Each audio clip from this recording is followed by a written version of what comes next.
Pour une femme, le 8 mars, c'est tous les jours, parce que c'est tous les jours qu'elle doit se battre, qu'elle se lève et qu'elle revendique sa liberté et son droit à exister. Elle doit démontrer ses compétences professionnelles, ses compétences dans la vie. Tous les jours, les femmes doivent se battre pour conserver leur place dans l'espace public. C'est ce que nous disait Madame de Beauvoir. N'oubliez jamais qu'il suffira d'une crise politique, économique ou religieuse pour que les droits des femmes soient remis en question. Ces droits ne sont jamais acquis. Vous devrez rester vigilante votre vie durant. On pourrait rajouter une crise sanitaire, parce qu'en effet, Simone de Beauvoir avait envisagé la crise politique, la crise économique, religieuse. On a eu une crise sanitaire qui a précédé la crise économique.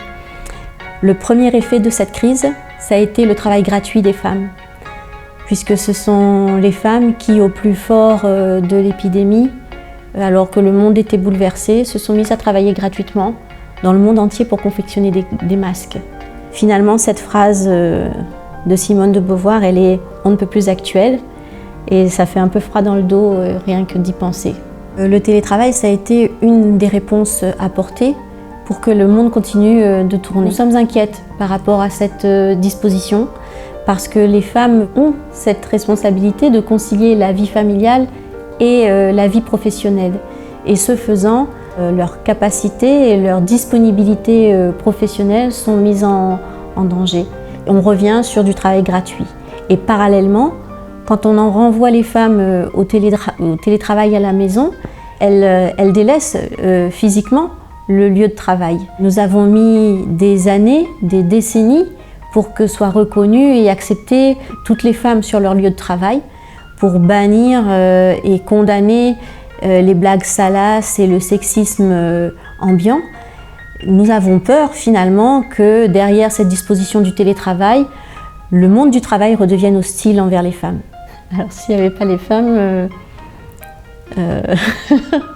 c'est une bonne question. Ce qu'on a vu avec la Covid, c'est que ce sont les métiers dits féminins, les métiers du soin, qui ont été les métiers de première ligne. Ce sont les métiers qui sont le moins valorisés. On arrive dans le monde d'après et on se rend compte que rien n'a changé. Et finalement, les salaires ne sont pas revalorisés, les carrières ne sont pas revalorisées, la place des femmes, elle est toujours la même. Il faut qu'il y ait une mixité, parce que c'est la clé en fait. Si on a une mixité dans l'ensemble des métiers, on aura potentiellement des grilles salariales différentes et des revalorisations des métiers. Ce sont des métiers essentiels. Ce sont toujours celles qui vont reculer au niveau de leur carrière pour s'occuper de leurs proches.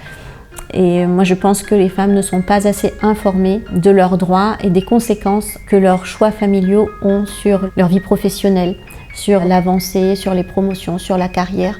Et par conséquent sur la retraite aussi. Et c'est à l'âge de la retraite qu'on mesure à quel point les inégalités professionnelles sont grandes entre les hommes et les femmes.